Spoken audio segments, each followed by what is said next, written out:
Bienvenue dans votre émission, le moment de vérité biblique. C'est votre serviteur Christopher Senaya qui vous parle. Et nous allons encore nous plonger dans l'inspiration divine aujourd'hui. Nous laisser immerger par la puissance divine, par sa révélation et la manifestation de sa connaissance, de son intelligence et de sa sagesse. Pour pouvoir le craindre, pour pouvoir le glorifier et saisir la vie éternelle qui nous est destinée en Jésus-Christ au moyen de salut par la foi en nous. Merci de nous rejoindre encore une fois. Si vous ne vous êtes pas encore abonné à cette page, nous vous demandons humblement de le faire, de partager aussi cette vidéo, de commenter, d'aimer et de nous soutenir dans ce ministère biblique. Alors pour commencer aujourd'hui, nous allons encore implorer la présence de Dieu. Éternel notre Dieu, nous te sommes infiniment reconnaissants pour ta grâce. Merci pour cette miséricorde de te révéler à nous, de nous parler dans cette confusion, dans tout ce chaos que nous vivions quotidiennement. Seigneur, inspire-nous en ce moment, fais taire tous les bruits du dedans et du dehors, et que notre oui soit connecté à ta voix seule. Que ce moment ne soit pas seulement un moment d'être informé, mais aussi d'être transformé, et que, Seigneur, nous puissions être imparti par ta puissance, touché par ton puissance, régénéré et sauvé pour l'éternité au nom de Jésus-Christ. Amen.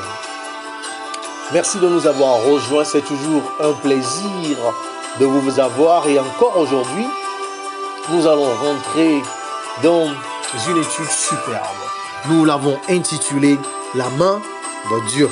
La main de Dieu. Est-ce que vous vous souvenez de ce but exceptionnel de Maradona, qui n'est plus de ce monde, lorsqu'il a utilisé la main pour marquer alors que l'arbitre croyait que c'était de la tête, et donc a accepté ce but qui amenait bien sûr dans la compétition à cette victoire de son équipe de l'Argentine au sacre à la Coupe du Monde.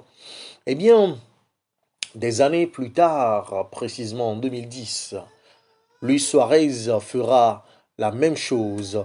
Et vous savez tous, comme moi, que cela empêchera la nation ghanéenne de poursuivre la belle épopée lors de ce mondial. Eh bien, la Bible aussi nous parle de la main véritable de Dieu, qui nous sauve, qui nous transforme. Et c'est la seule solution à tous les problèmes que nous avons aujourd'hui. Alors que les crimes et les violences ne manquent pas quotidiennement et que cela envahit nos villes et même nos maisons, n'est-il pas logique que pour assurer la paix et la sécurité, nous devions tous obéir aux lois de nos pays respectifs?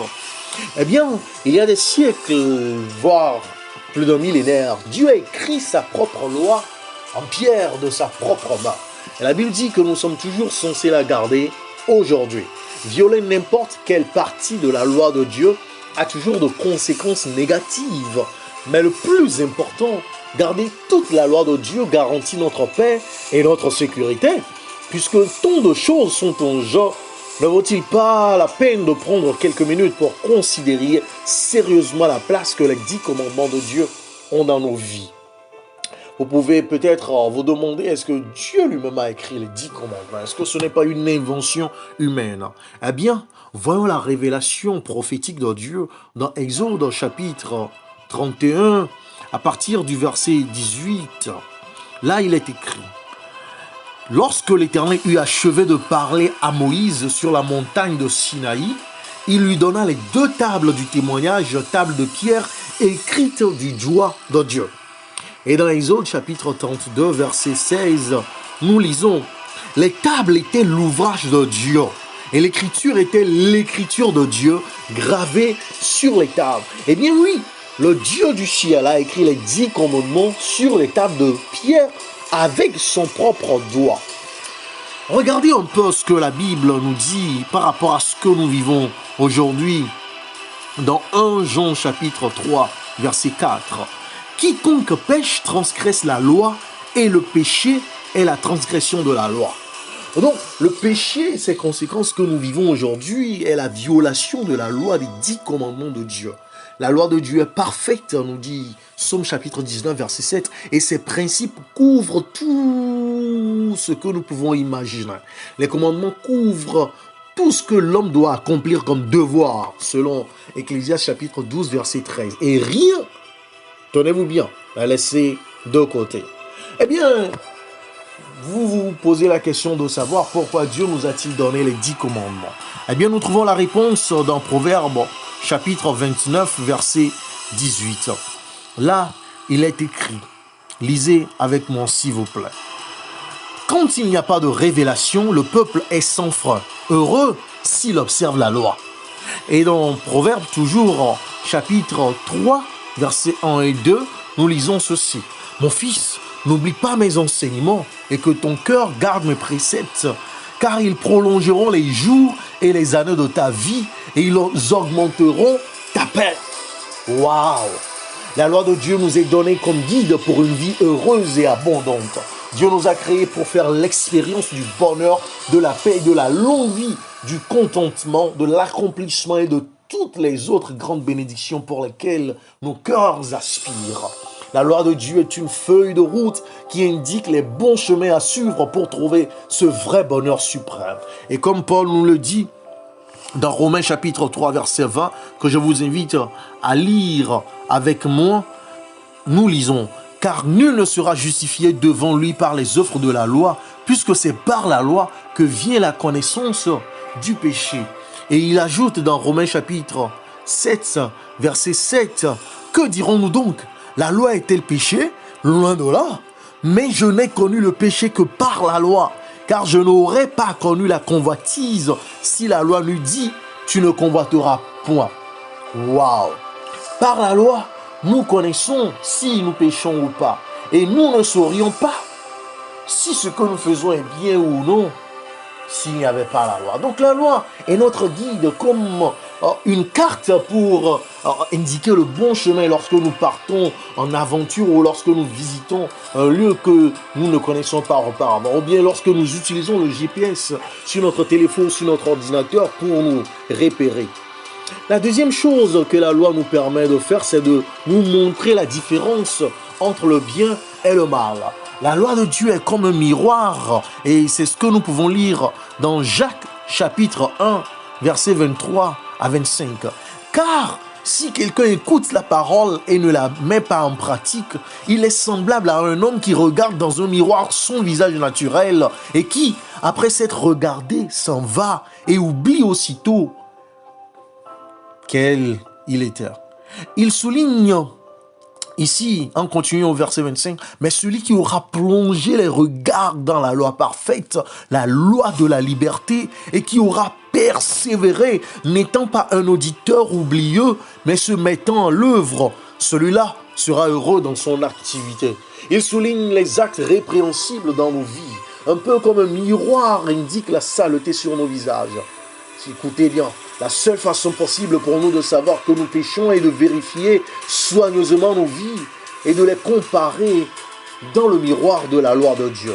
La paix pour un monde mélangé peut être trouvée dans les 10 commandements de Dieu, cher ami. Il nous indique où tracer la ligne.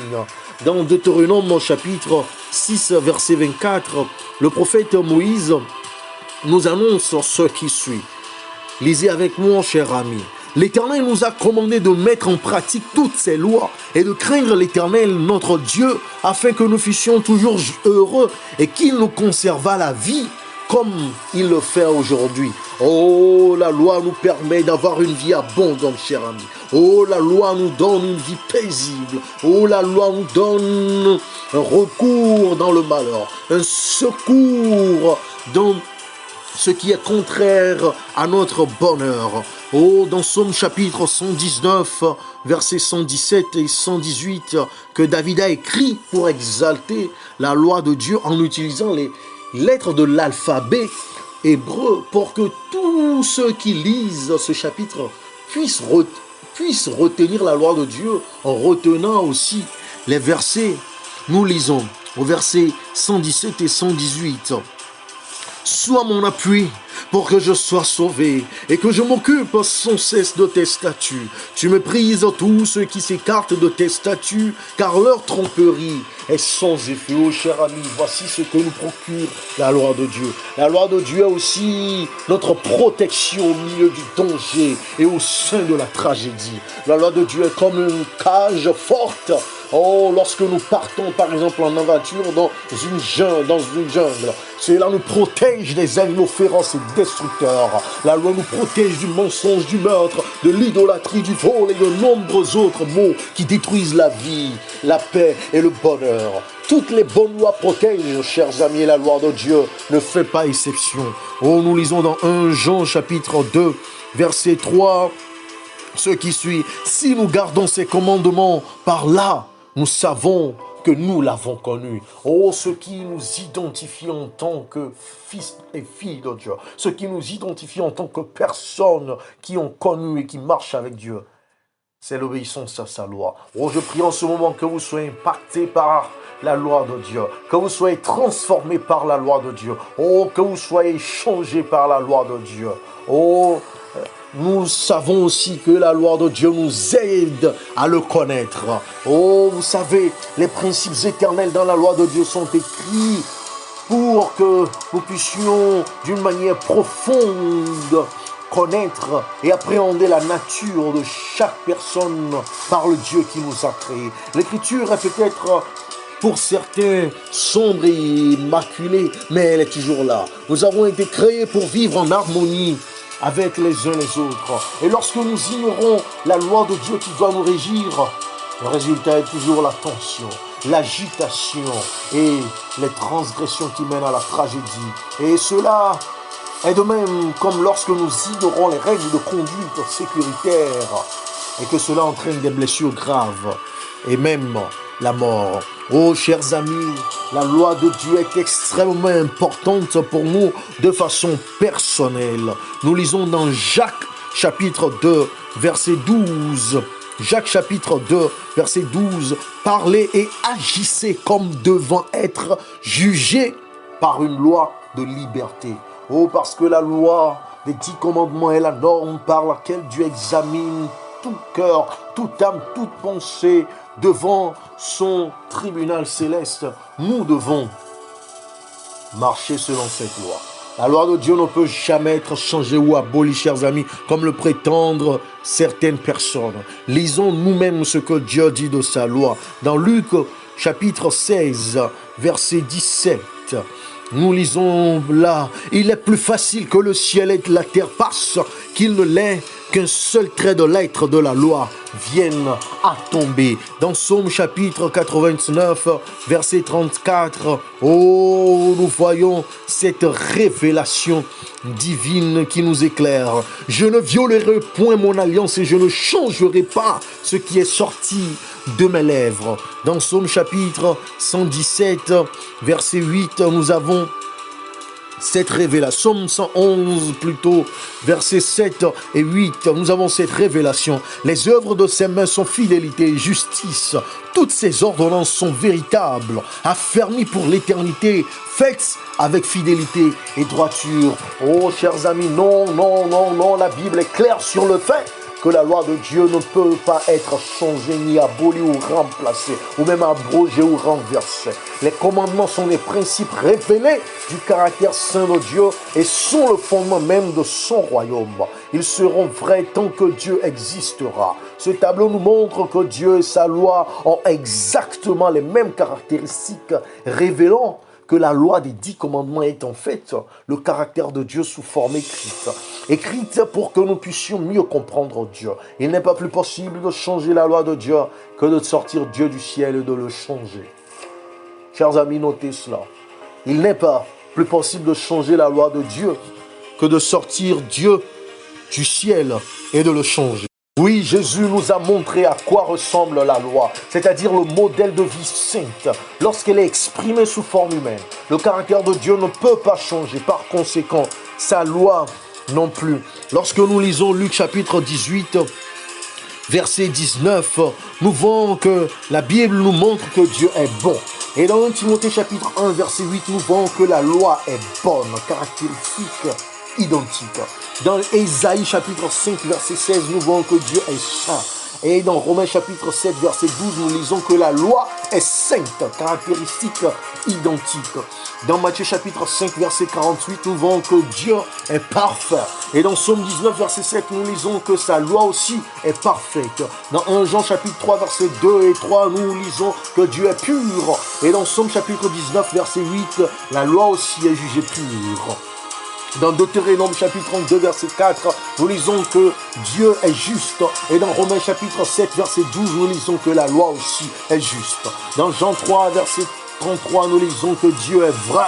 Dans Psaume 19, verset 9, nous voyons aussi que la loi est vraie.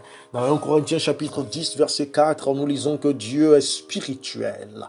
Et dans Romains chapitre 7, verset 14, nous voyons aussi que la loi est spirituelle. Dans Jérémie chapitre 23, verset 6, nous lisons que Dieu est droiture. Et dans Psaume 119, verset 172, nous lisons la même chose par rapport à sa loi. Dans 1 Corinthiens chapitre 1, verset 9, nous voyons la fidélité de Dieu. Et dans Psaume 119, verset 86, ce caractère identique à sa loi.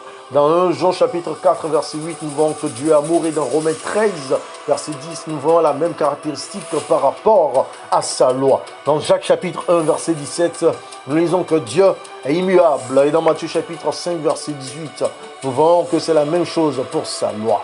Dans Genèse chapitre 21, verset 33, nous voyons que Dieu est éternel. Et dans Psaume 111, verset 7 et 8, nous voyons la même caractéristique pour sa loi. Chers amis, Dieu a manifesté son caractère, sa personne, sa nature à travers sa loi. Et vous allez peut-être me dire, non, laissez-moi toutes ces histoires. Jésus lui-même a aboli la loi de Dieu alors qu'il était sur cette terre. Il est mort et il a tout effacé. Nous ne vivons plus sous cette ancienne dispensation. Nous avons la dispensation de la grâce et de l'amour. Chers amis, lisons ce que Jésus-Christ lui-même a à nous dire dans Matthieu chapitre 5, versets 17 et 18. Ne croyez pas que je sois venu pour abolir la loi ou les prophètes. Je suis venu non pour abolir, mais pour accomplir. Car je vous le dis en vérité, tant que le ciel et la terre ne passeront point, il ne disparaîtra pas de la loi un seul iota ou un seul trait de lettre jusqu'à ce que tout soit arrivé. En effet, Jésus a spécifiquement affirmé qu'il n'était pas venu pour détruire la loi, mais pour l'accomplir ou la garder. Au lieu d'abolir la loi, Jésus l'a magnifiée, comme nous pouvons le lire dans Ésaïe chapitre 42, verset 21, comme le guide parfait pour une vie sainte. Par exemple, Jésus a souligné dans Matthieu chapitre 5, verset 21 et 22, que tu ne tueras pas. Il condamne la colère sans cause. La haine, il la condamne dans 1 Jean 3, verset 15. La luxure, qui est une forme d'adultère, dans Matthieu 5, verset 27 et 28. Et il dit, si vous m'aimez, gardez mes commandements dans Jean chapitre 14, verset 15. Oh, pour ceux qui continuent sciemment à enfreindre les commandements de Dieu, hélas, ne pourront point être sauvés par ce Dieu d'amour et de miséricorde. Paul nous confirme cela dans Romains chapitre 6, verset 23, où il dit, car le salaire du péché c'est la mort, mais le don gratuit de Dieu c'est la vie éternelle en Jésus-Christ notre Seigneur, en celui qui n'a pas aboli la loi, en celui qui a affirmé, accompli la loi, en celui qui a élevé, exalté cette loi, en celui qui me donne la force, la puissance nécessaire pour obéir à cette loi. Dans Ésaïe chapitre 13, verset 9, le prophète nous fait une révélation magnifique. Là, nous lisons ce qui suit. Voici le jour de l'Éternel arrive. Jour cruel, jour de colère et d'ardente fureur, qui réduira la terre en solitude et en exterminera les pécheurs. Oh, chers amis, hélas, pour ceux qui continueront d'enfreindre cette loi malgré le salut offert par Jésus-Christ, il n'y aura qu'une seule issue, la destruction éternelle. L'apôtre nous réaffirme cela dans Jacques chapitre 2, verset 10. Car quiconque observe toute la loi, mais pêche contre un seul commandement, devient coupable de tous. La loi des 10 commandements nous guide dans une vie sainte. Si nous ignorons ne serait-ce qu'un seul Oh oui, un seul des commandements, nous négligeons une partie essentielle du plan divin. Si un seul maillon d'une chaîne est brisé, vous savez, tout son but est annulé. La Bible dit que lorsque nous enfreignons sciemment un commandement de Dieu, nous péchons. Lisons donc Jacques chapitre 4, verset 17. Jacques chapitre 4, verset 17. Celui donc qui sait faire ce qui est bien et qui ne le fait pas, commet un péché. Oui, chers amis, est-ce que nous allons continuer dans le péché ou est-ce que nous allons abonder dans la grâce qui nous sauve du péché et nous mène à l'obéissance? Si nous avons refusé sa volonté pour nous, il ne peut rien faire. Seuls ceux qui font sa volonté peuvent entrer dans le royaume des cieux. Bien sûr, Dieu pardonnera à quiconque se repent vraiment et accepte le pouvoir du Christ de le changer. Mais, chers amis, laissez-moi vous dire aussi que l'autre extrême est que nous pourrions être sauvés en respectant la loi. C'est ce que Paul nous dit dans Romains chapitre 3, verset 20. Et je l'affirme et je le confirme. Nous ne serons pas sauvés en respectant la loi. Nous lisons dans Romains chapitre 3, verset 23, car nul ne sera justifié devant lui par les œuvres de la loi, puisque c'est par la loi que vient la connaissance du péché. Et il ajoute dans Éphésiens chapitre 2, versets 8 et 9. Car c'est la grâce, c'est par la grâce que vous êtes sauvés par le moyen de la foi. Et cela ne vient pas de vous, c'est le don de Dieu. Ce n'est point par les œuvres afin que personne ne se glorifie. La réponse est trop claire pour que nous puissions manquer l'objectif. Personne ne peut être sauvé en respectant la loi. Le salut ne vient que par la grâce, comme un don gratuit de Jésus-Christ. Et nous recevons ce don par la foi, pas par nos œuvres. La loi sert de miroir qui indique le péché dans nos vies. Tout comme un miroir peut nous montrer la saleté ou les boutons sur notre visage, mais ne peut les enlever ou nettoyer notre visage. De même, la purification et le pardon du péché ne viennent que par le Christ et c'est un don gratuit.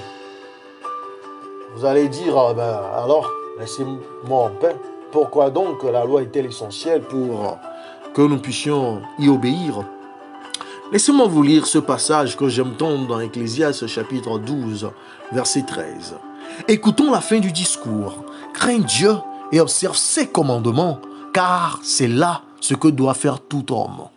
Et dans Romains chapitre 3, verset 20, nous lisons ceci. L'apôtre Paul nous met en garde en disant, car nul ne sera justifié devant lui. Nul ne sera justifié devant lui par les œuvres de la loi, puisque c'est par le péché. C'est par le péché.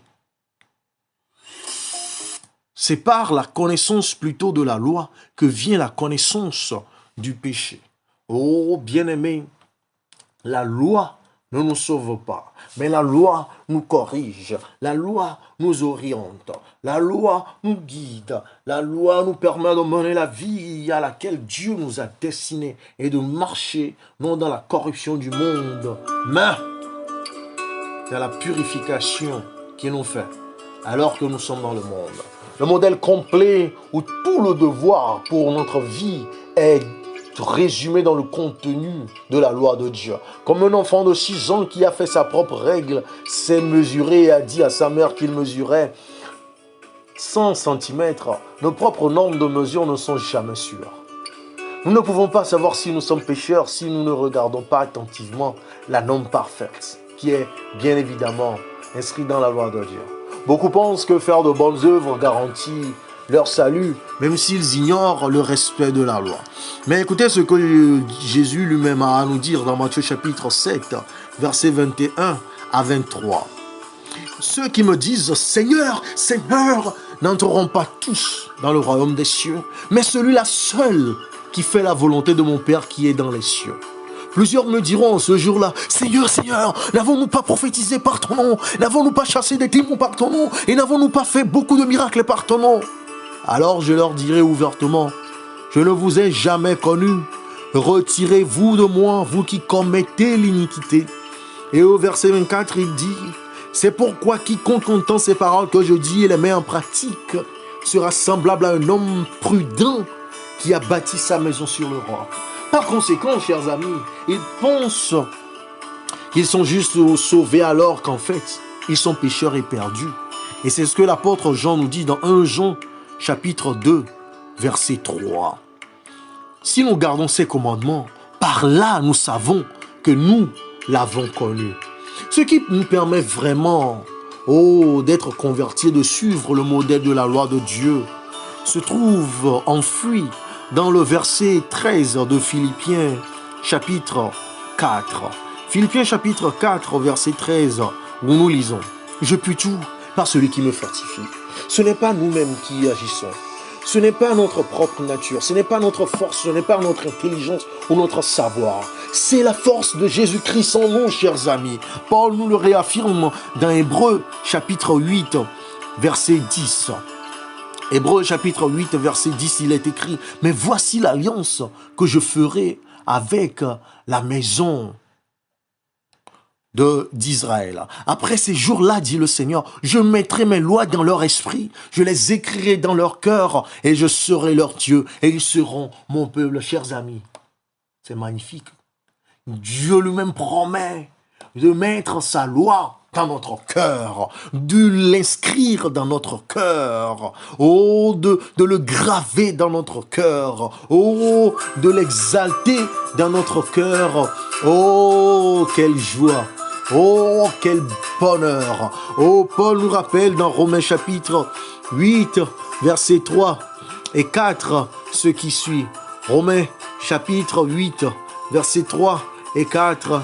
Car chose impossible à la loi parce que la chair la rendait sans force. Dieu a condamné le péché dans la chair en envoyant en cause du péché son propre fils dans une chair semblable à celle du péché. Et cela afin que la justice de la loi fût accomplie en nous qui marchons non selon la chair mais selon l'esprit. Le Christ ne pardonne pas seulement aux pécheurs repentants, chers amis. Il restaure aussi en nous son image. Il nous met en harmonie avec sa loi par la puissance de sa présence intérieure. Tu ne le feras pas, devient une promesse positive que le chrétien ne volera pas, ne mentira pas, ne tuera pas, etc. Parce que Jésus vient en nous et est au contrôle. Dieu ne changera pas sa loi morale, mais il a pris une disposition par Jésus pour changer le pécheur, afin que nous puissions être à la hauteur de cette loi. Oh, peut-être que vous vous demandez, mais un chrétien qui a la foi et qui vit sous la grâce, n'est-il pas libéré de l'observation de la loi? Eh bien, l'apôtre Jean a quelque chose à vous dire. Dans 1 Jean, chapitre 3, verset 4, nous lisons ce qui suit. « Quiconque a cette espérance en lui se purifie, comme lui-même est pur. » Oh, que le Seigneur soit exalté. Oh, qu'il soit loué. Oh, qu'il soit élevé et célébré. Il continue au verset 5 et 6. Or, vous le savez. Oh, verset 4, quiconque pêche transgresse la loi, et le péché est la transgression de la loi. Or, vous le savez, Jésus est apparu pour ôter les péchés, et il n'y a point en lui de péché. Quiconque demeure en lui ne pêche point, quiconque pêche ne l'a pas vu et ne l'a pas connu. Oh, chers amis, promesse magnifique, promesse exceptionnelle, que nous sommes transformés par le Seigneur. Oh, que nous sommes sauvés par le Seigneur. Oh, que nous sommes rachetés par le Seigneur. Oh, que nous sommes délivrés par le Seigneur. Oh, je prie en ce moment afin que vous recevez ce salut, afin que vous recevez cette délivrance, afin que vous recevez cette purification, afin que vous recevez cette justification, afin que vous recevez cette sanctification, afin que vous recevez, oh cher ami, cette bénédiction. Oh, nous lisons aussi dans Romains chapitre 6, versets 14 et 15, cette merveilleuse promesse. Oh, lisez avec moi car ce verset est magnifique. Oh, nous lisons car le péché n'aura point de pouvoir sur vous, puisque vous êtes non sous la loi mais sous la grâce. Et la question nous est posée. Quoi donc? Pécherions-nous parce que nous sommes non sous la loi mais sous la grâce? loin de là. Oh, Paul dit que nous vivons sous la grâce, que nous sommes délivrés, sauvés de la puissance esclavagiste du péché, que nous ne sommes plus sur la puissance dominante du péché, mais que nous sommes libérés, rachetés pour vivre conformément à la loi, pour vivre en obéissant à la loi. Il rajoute dans Romains chapitre 3, verset 31, ce qui suit. Anéantissons-nous donc la loi par la foi?